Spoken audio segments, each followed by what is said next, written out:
Okay, so I'm just going to provide a very warm welcome to everyone and say thank you for joining today. So our topic today is the STEM Survey 2020 review, and it's in association with SRG. My name is Alicia. I'm in the business development team at One Nucleus. And this webinar has come about because SRG have actually been long-standing members of One Nucleus, so it's great to be supporting their engagement with our network today. So I'll be shortly handing over to Philippa Clark, who is Operations Manager for SRG in Cambridge and London. And today, as I've just mentioned, Philippa is going to be giving an overview of the STEM survey, highlighting some of the key headlines and touching upon some topics such as salary and the gender pay gap. There will be a short midway break, at which point we can do some Q&A, and then also after the presentation, just admit one more person.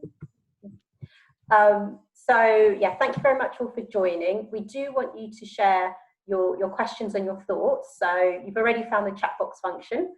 So please feel free to drop those in there, and I'll read them out either at the halfway point or the end. Just to highlight, we will be recording.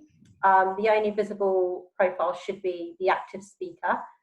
And if you wish to remain anonymous, then you can actually choose to send your questions or your thoughts directly to me, and I won't be reading out any names.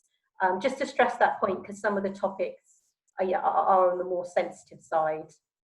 So I really do hope you all enjoy this really informative seminar, and thanks once again to SRG and Philippa for delivering it for us. So I'm going to hand over to Philippa now. Thank you.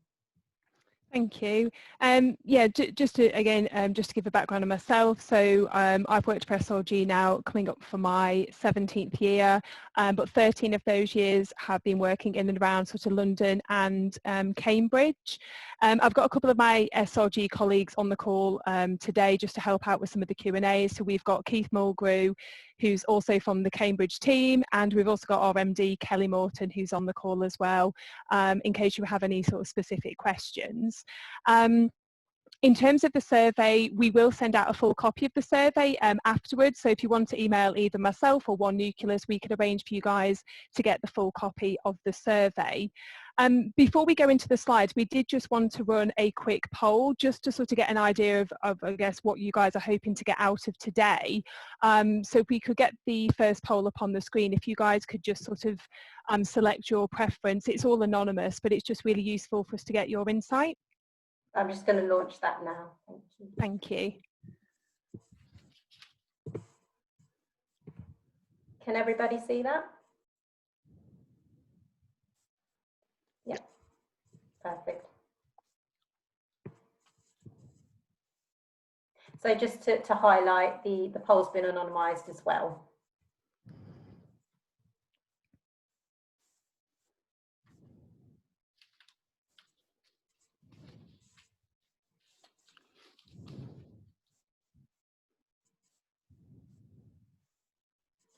So it looks like we've got 100% of votes in, so I'm just going to close the poll now. And we're going to share those results, aren't we, Philippa? Yes, please. Yeah. Can everybody see those? Yeah. Okay, yeah, quite similar to what we've had from sort of other webinars. But yeah, thanks guys for that. That's really useful for us. Thank you, we appreciate that. Okay, so I'll start with the, I'll go through the slides. I say I'll do a halfway point where you can ask some Q&As, give you a break from my voice, and then I'll continue with the second half of the slides, and then there'll be an opportunity to ask questions at the end. So just wanted to start by just explaining the survey. So each year, in association with New Scientist, SRG produces a very comprehensive survey. And what we do is we look at people across the STEM market to identify the latest STEM trends. And this year we're trying to share deeper insight and hopefully highlight that good jobs and employee engagement is so much more than just salary. So by exploring the experiences of people working across STEM, We've looked at areas such as training, flexibility, job satisfaction, the gender pay gap. And then what we do with that data is we then can share that with our customers and our candidates. So just to give you a little bit of an overview of SRG, some of you may know us, some of you may use us, but for those that don't, just want to give you a little bit of an overview of who we are. So we've got offices across North America, UK and Ireland, and mainland Europe. We're the leading STEM specialist, and for us it's all about our people that make the difference. Very much our mantra is about pushing the boundaries of recruitment to unlock new ways of working and thinking, and we truly believe that we can enable our customer innovation through the talent that we supply.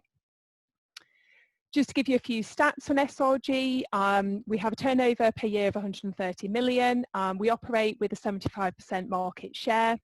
We make over 3,000 placements each year. We have 13 locations and we have just over 100 employees. And just to highlight some of the associations that we work closely with, so naturally, as you'd expect, we're an REC member. We work with Investors in People. We've won awards for what we do. We won an award with Chemicals Northwest a couple of years ago. And also just to point out our Mind charity, which is a really something that we're really passionate about, so we support Mind as part of our company charity. So what I wanted to do was just tell you a little bit about the respondents. So most of the respondents came from the UK, but we did have a significant number from Europe. Average age of our respondents was 37, and of these, 76% were working across the STEM market. The rest were from education or were retired STEM workers. The pharmaceutical industry reflected the main industry that our respondents worked in. And as has been the case for the last 3 years, biotech retained a top 3 position, accounting for nearly 20% of all STEM employment across all territories. We did also get a really good response from other sectors such as food and drink, oil and gas, environmental science and water. So moving on to our survey, so one of the key headline findings we got from our survey is that it does show that people that work in STEM typically have a very long career. When we looked at our 65 years or above group, only 50% of those people had actually retired. Of this age group, 17% are still working in academia and 12% are still working in engineering. We also wanted to have a look at the reasons why people might leave the STEM industry, and some of the reasons that were given are 1% cited parental leave, 12% said they were taking a career break, and what I think is really encouraging is that only 2% felt STEM wasn't the industry for them. And what we'll try to explore later on in the slides is how we can sort of attract and retain this talent, because clearly STEM produces, long careers with lots of, loyal employees. So moving on to our student sample, the STEM students made up 5% of our survey sample, and of these 69% identified as female. But there is definitely an upward trend with lots of initiatives to really encourage females to take up STEM subjects, and most recently in the UK, there's more females now taking up A-level STEM students than there is males, so this is really encouraging news.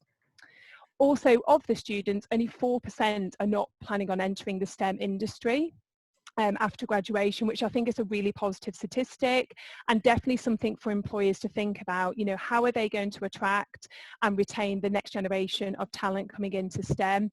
What's going to separate them from their competitors? So it's really, really encouraging stats.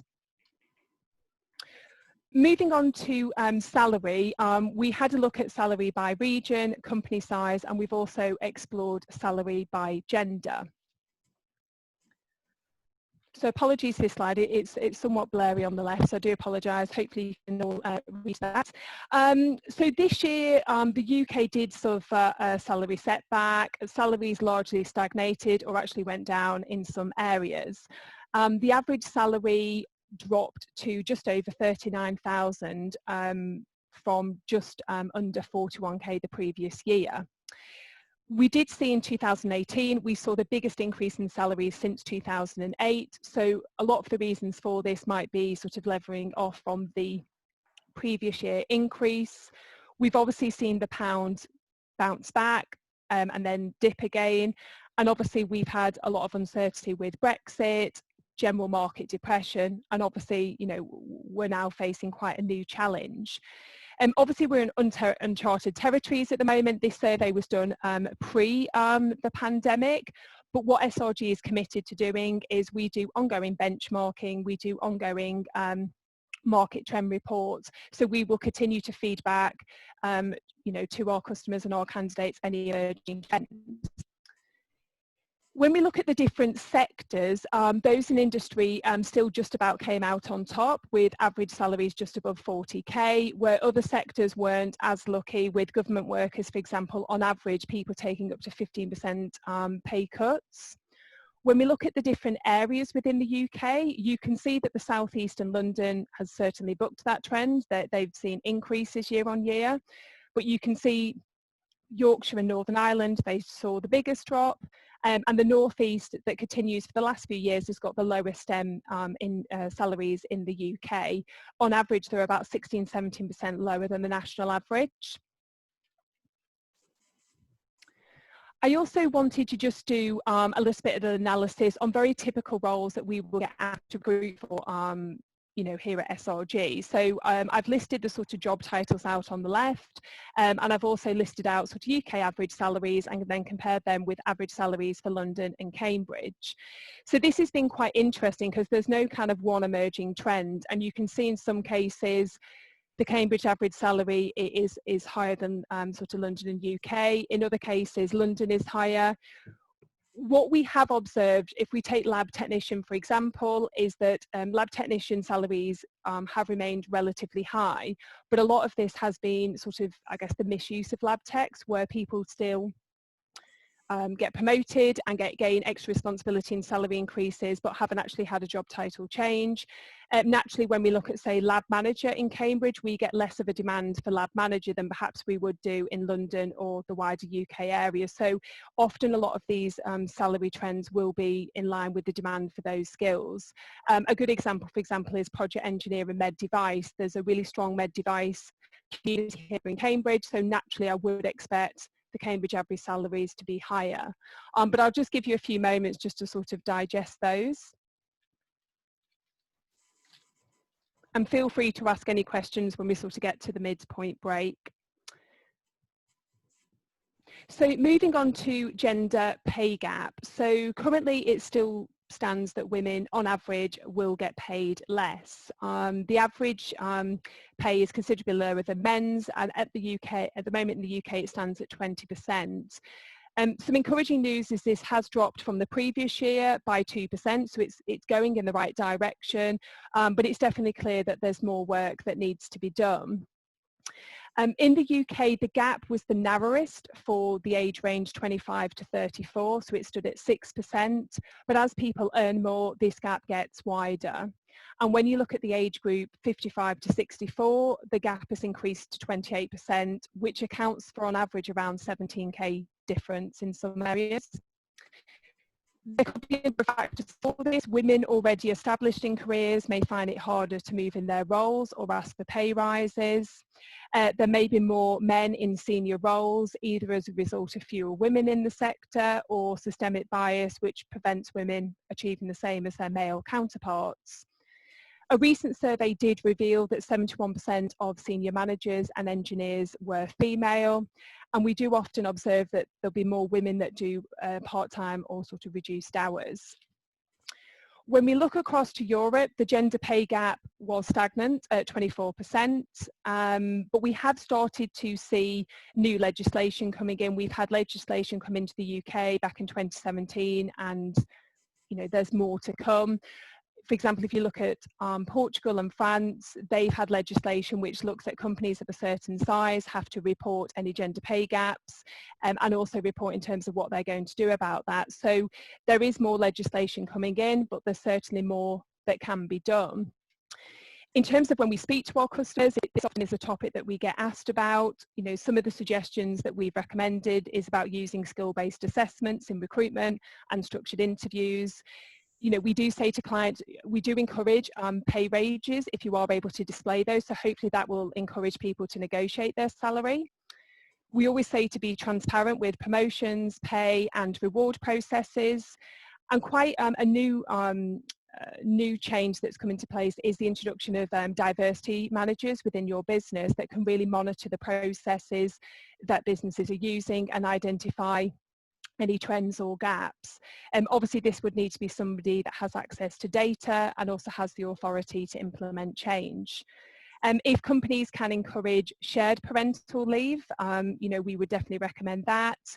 Recruiting returning employees, perhaps if they've taken time out for various personal reasons. And we always say to companies, if you can set yourself sort of targets and goals and then sort of have milestones to achieve with those. So they're sort of suggestions that we've made to clients in the past. So that's kind of halfway through the slides that I wanted to present to you, and just to give you an opportunity to digest the first few slides and just invite any questions that you guys may have. So there is a comment, Philippa, in the chat box. I'll read it out as it's written. So 80% of childcare is done by women.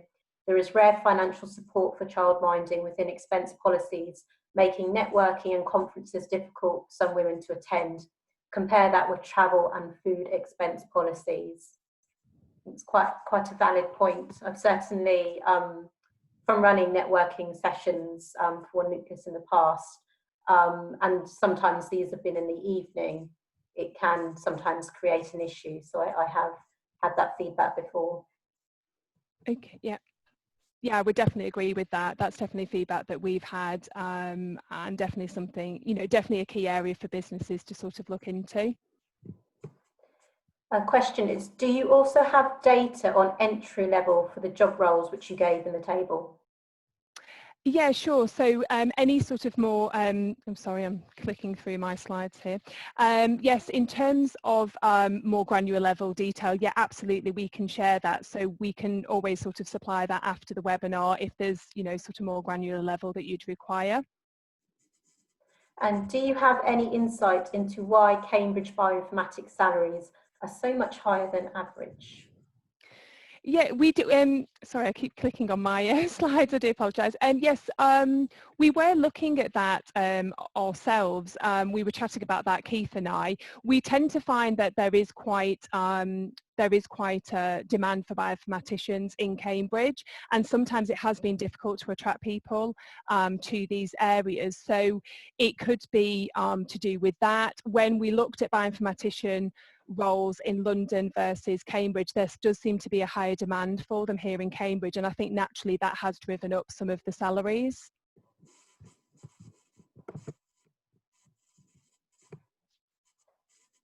Okay, so no further questions for now. Thanks all for submitting your questions and thoughts.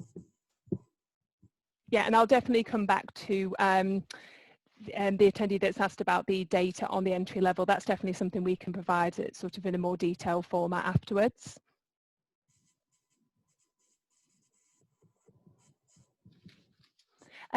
If we could just run then the second poll, we were quite interested to ask the attendees in terms of how regularly they measure employee satisfaction and engagement. If we could please put the second poll. Okay, that should now be visible for you. Thank you.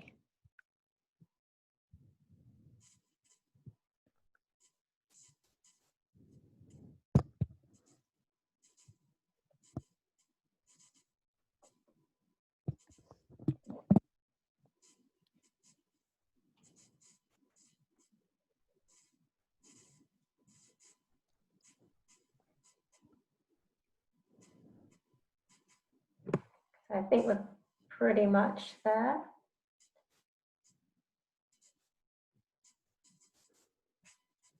Okay, I'm going to end the polling in 5, 4, 3, 2, 1.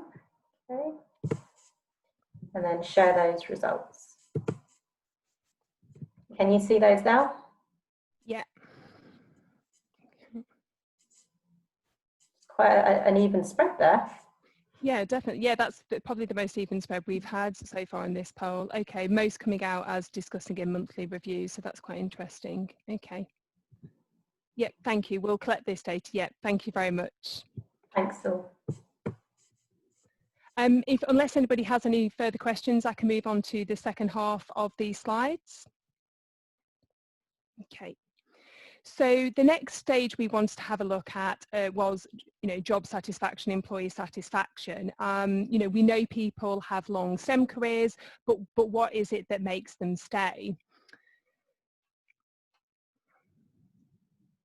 So we asked our respondents in terms of their satisfaction levels, and 70% of our respondents rated themselves as satisfied or somewhat satisfied in their roles. And this compares with 65% for Europe. Northern Ireland came out as the most fulfilled employee population, and interestingly, men and women had very similar levels of satisfaction, despite some of the sort of pay gaps that we have observed. In terms of reasons as to why people were dissatisfied, the main reason stated was lack of autonomy, lack of interesting work, and money. So when we looked at employee satisfaction and company size, what we observed is that satisfaction levels were relatively high for your sort of startup and your small companies, so those up to 50 employees. Key reasons for this may be that people have a bigger impact, bigger fish in a smaller pond. Also, this incorporates self-employed people as well, so pretty much that they're answering to themselves. As we increase the size of the companies, so your more medium-sized companies, we do see a drop in this satisfaction level. So in terms of reasons for this, it may be that perhaps they don't have as much structure, or often we see many of these size companies are going through a lot of change. So if that's not carefully managed or communicated, this could have quite an impact on employee satisfaction levels. As we look at our sort of larger organisations, then the satisfaction level does increase. Again, reasons for this could be more established company standards and policies, so perhaps employees have a better idea of what's expected from them. When we looked at the correlation of satisfaction with money, no surprises, level of satisfaction increases as people get paid more. So those earning up to 40k, 30% satisfied, 40 to 70k increases to 37%, and those earning over 70k, 47% were satisfied. So no huge surprises there. When we look at some of the current landscape, one of the areas that we did want to have a look at was training. So we know that things move really fast in science, and this is definitely reflected in our survey results. So 60% of the respondents were required to upskill in the last 2 years. However, only 67% felt they'd had adequate training to upskill. So there's certainly a gap there, and something for sort of employers to think about. When we looked at the company size, it was the very small and the very large that required the most upskilling than those that sit in the middle. And we also observed there was quite a difference in access to training. So our older respondents felt they had less access to appropriate and adequate training, where our younger respondents felt that they were absolutely getting the right access to training. So there was a definite difference there. When we look at skills in demand, for probably about 2 or 3 years running now, biological sciences, chemicals and engineering have all reported that there are skills within their areas that are very difficult to recruit for. But some reassuring news is in the last probably 3 or 4 years, programming, for example, has always been reported as a really difficult to hire skill. However, for the first time this year, there was no reports of difficulty recruiting in this area. So I think this definitely demonstrates that with the right sort of attention, focus and process in place to attract that talent, it can definitely have really positive impacts. So when we look at attracting, how can an employer put themselves in an attractive proposition for new talent? So, how can you attract the best talent on the market and most importantly retain it? So what we want to do is look at people's priorities and motivators for moving jobs. So this year, money was on top, so 28% of the vote, followed by interesting work. And interestingly, this has actually knocked work-life balance off the top spot, which it was for the last couple of years, which is really interesting and certainly suggests, and certainly from what we've observed in the market, that companies are a lot more flexible, people are able to do more working from home, and generally, we do see a lot more candidates having a much better work-life balance than perhaps it was even sort of a few years ago. So it's quite interesting to see how that has changed in our survey results. A question we get asked quite a lot is, how do you attract or retain those that are already on good salaries? So this is a question that we went out to our respondents with. And 50% of the top earners that responded back cited interesting work. So I think employers need to be thinking about how they can allocate really key and interesting projects, really about highlighting their innovation, what makes them different from their competitors, and what achievements have they had to date. These are very much the things that will sort of attract in those high earners who perhaps may not be even getting a salary increase, or perhaps going slightly down in their salary. These are the sort of things that have been reported back that would motivate those individuals to even consider moving roles. When we looked at gender divide, it was very similar, but women slightly less interested in salary and travel. There was much more of a priority towards work-life balance. Another group for employers to focus on is students. As we heard earlier, that the vast majority of the STEM students that were answering this survey said that they were planning to enter the STEM careers. When we looked at the priorities of this group, money followed very closely by stimulating and challenging work, followed by career progression, were the sort of top 3 priorities for students. That largely hasn't changed, and I don't really think that would sort of come as much of a surprise. So this wasn't actually part of our survey, but we wanted to really highlight at this point to employers the real importance of an employee value proposition. Something that really feeds right through that recruitment marketing stage and right through that sort of recruitment process. So we really wanted to highlight the importance in terms of attracting and retaining people within your business. It's about being clear on your values, culture, benefits, and prospects, but really aiming that at different groups of candidates or different groups of talent that you're trying to attract into your business. So with any employee value proposition, there's 5 key elements that we like to highlight. A lot of this is common sense and is what you'd expect employees to have, but we do find that it's always good to sort of check this, revalidate this, just to make sure it's really representative of your business. So the first one is financial rewards. It's all about being really clear about what you can offer, what can you put down on the table, but bearing in mind that obviously money is not always going to be the key motivator to attract that talent. The next one is employment benefits. What can you as a business offer? Certainly from our research, customised benefit packages tend to work better, but I always say to my clients, this is a great opportunity to be creative. You may have new benefits that you want to introduce that may really appeal to your local talent market, and it's a great opportunity to be really creative and different from your competitors. Career development. What does your career development look like? Is it clear? Is it accessible? Do you have a good training program? Do you have really strong mentors in your business that are active in your business? And also making sure that these career plans are very visible will be the difference between sort of attracting and retaining talent.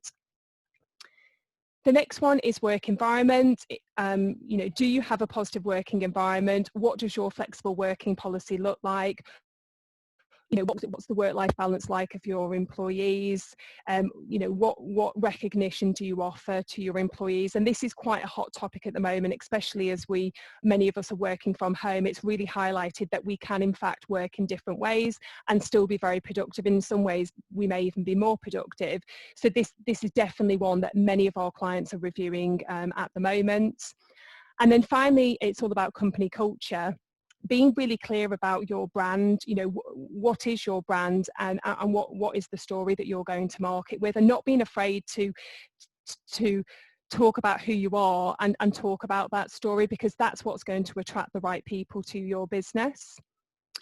So just to sort of summarise from our survey, I'd say the key things that we've definitely identified is that STEM offers long, fulfilling careers. Despite uncertainty, STEM provides, jobs, should I say, job salaries may have staggered, but the metrics of job satisfaction are higher.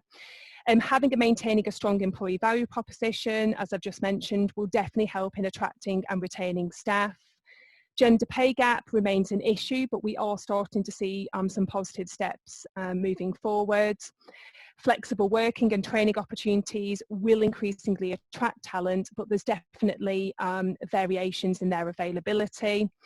And I think as we enter post-Brexit and I guess post-pandemic, STEM is so key to the UK's competitiveness. And I think definitely our report paints, a picture of a very vibrant and forward-looking sector. And that's all of the sort of slides that I have today on our survey. I do have a few slides to share with you about the impact that we've observed as a result of the current pandemic, but I just wanted to sort of see if anybody had any questions on what I've presented so far. So we do, thanks Philippa, we do have one comment question. So male-female satisfaction level being similar despite pay gap. Is there any data that speaks to what female values equalised the survey result? Sorry, I'm not sure if I've... So male satisfaction levels being similar despite pay gap, is there any data that speaks to what? So I can come back to you with that information. I'll speak to our marketing team and just get sort of more of the detail around that. As I say, they were quite similar between men and women, but there was I think with the women there was just a slight sway towards the work-life balance. But I can come back with some information which I can share with you if you want to pass that on. We also have a comment from a postdoc molecular biologist. So trying to break into an industry role for a while now, finding it difficult. You spoke about the employers being attractive to potential employees. Do you have any findings on what the companies find attractive in the applicants? So turning it the other way around. Yeah, no, it's nice to get questions. It's nice to get questions as well from the sort of candidate side. I mean, largely it does vary based on the client that we're working with. Obviously, different clients will have different requirements. Generally, if I was working, with a postdoc, I would certainly say, obviously, we'd make sure you have the relevant detail in your CV. When we're representing candidates, I think what our clients are looking for is really specific examples of how they've used those lab techniques, specific projects that they've worked on. And I think also just what we also try to do is really focus on competencies. So what key competencies can they bring? How are they going to make that transition from academia to industry? But I think it's just having some really, not listing every single skill they've done in the lab. It's about really focusing on the key skills that they've got the most experience in. That tends to sort of be most attractive, I'd say, to our clients. And just having that open-mindedness to sort of step out of academia into industry, but understand that obviously industry is going to present some sort of new challenges to them.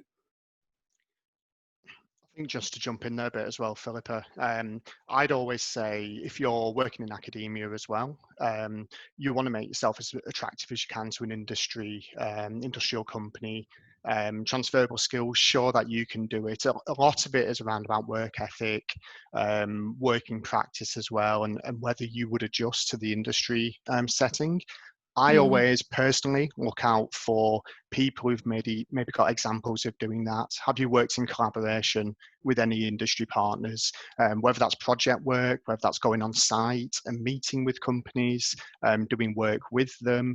I always look for examples of that collaboration. It just demonstrates that you're going to have the ability to transfer over into an industry setting as well. I did have a comment as well, Philippa. So sort of in a post-pandemic world, which we're sort of moving on to that topic shortly, there may be sort of more people working from home, be it on a short-term or potentially a long-term basis, we'll see.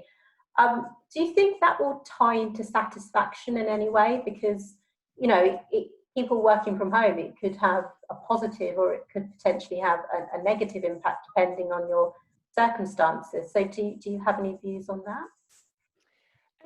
It's been, I mean, from my observations, and I'm sure Keith can add to this as well, it's been quite split. You know, we've had many candidates that we're working with that have really enjoyed working from home, have continued to be just as productive.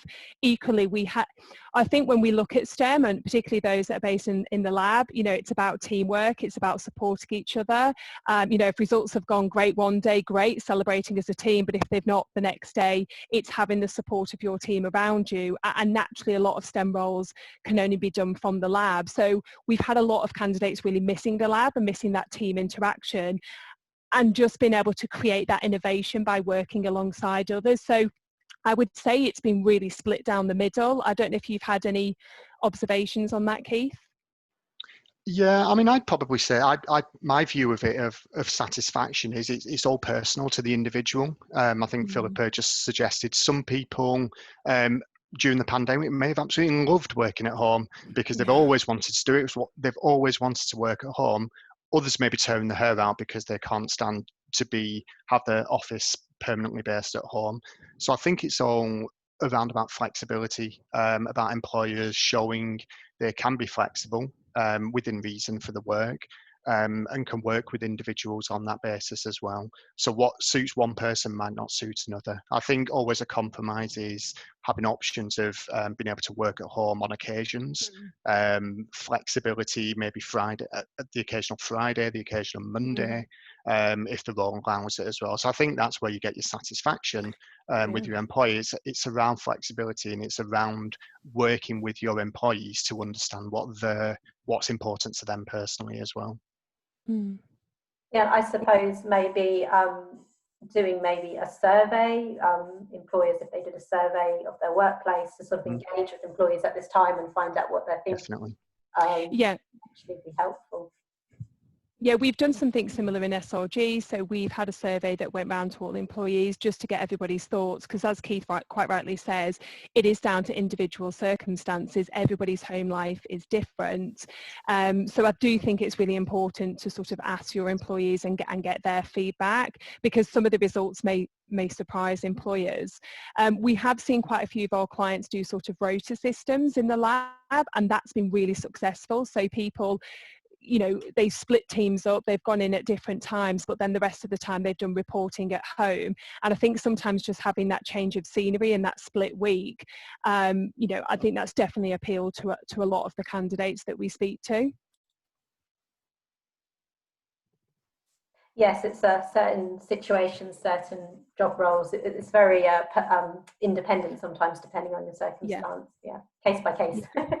Yes, definitely. Yes, absolutely.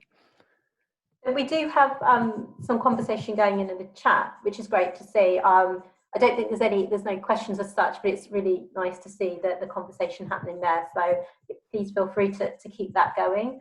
And I think, Philippa, if you wanted to move on, I think we're okay to. Yeah, okay, no problem. I'll just close this down.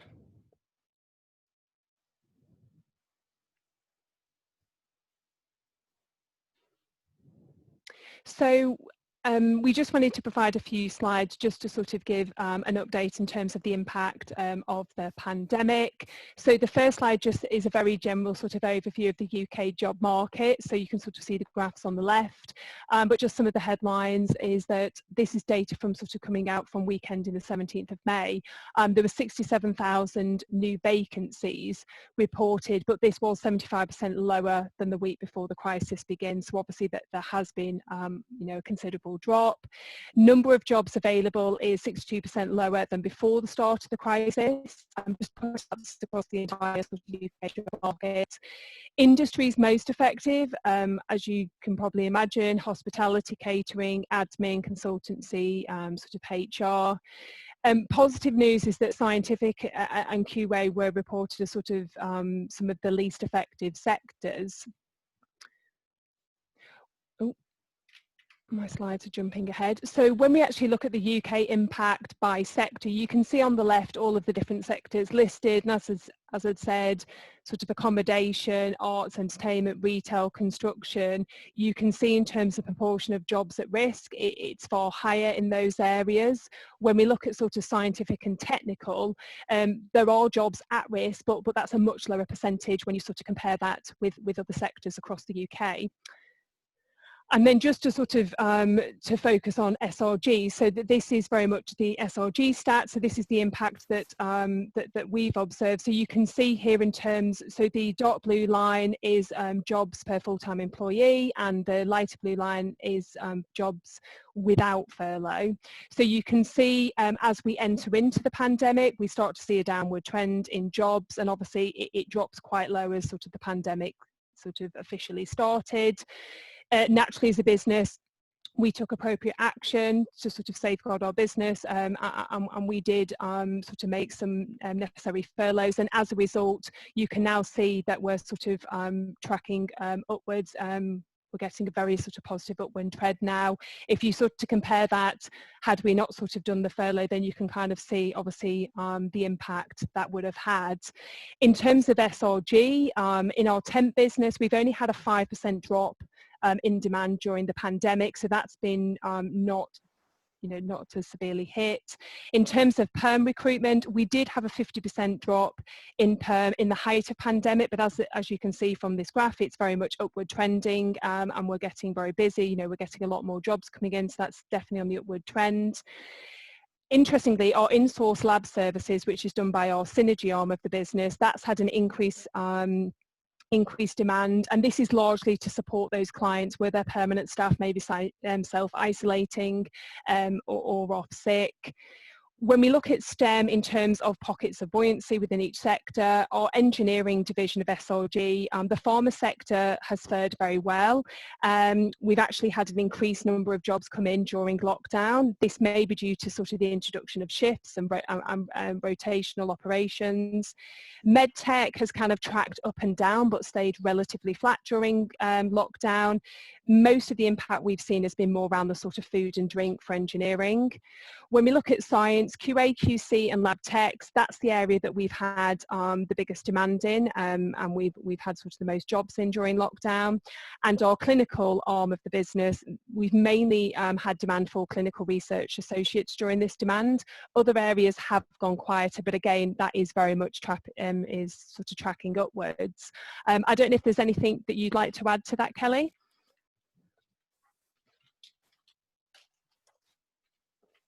If she can hear me. I need to unmute. Sorry. Thanks for that, Philippa. Yeah, it's good to see that we're actually bounce back quickly, because I know that not all organisations are fully open, but where we have seen an increase is where we are still on site with customers, where we've got high volumes of scientists in the life sciences drug market, because what we're seeing is like people still need to manufacture drugs to get them out to patients for other illnesses and diseases. So yeah, we've weathered the storm pretty well compared to some of our colleagues in other brands in Impellium, which have had a 75% drop in demand in some areas that Philippa spoke about, like hospitality.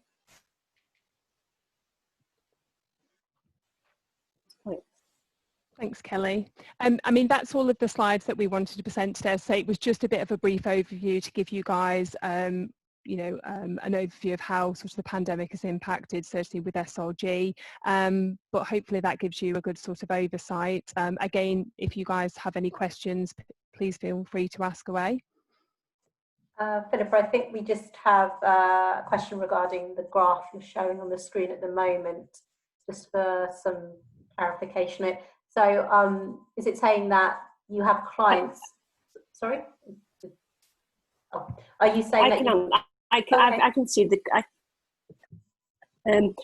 So this is SRG in terms of the measures we took in terms of using the government job retention scheme, and it just shows you how we've managed to come out of COVID without being so negatively impacted like a lot of other organisations. Where we've seen an increase in demand is where we've had our clients who have had staff who are self-isolating because they're considered vulnerable, or can't come into the facility. So we've been able to support clients with that. So this furlough graph is how we've managed it internally.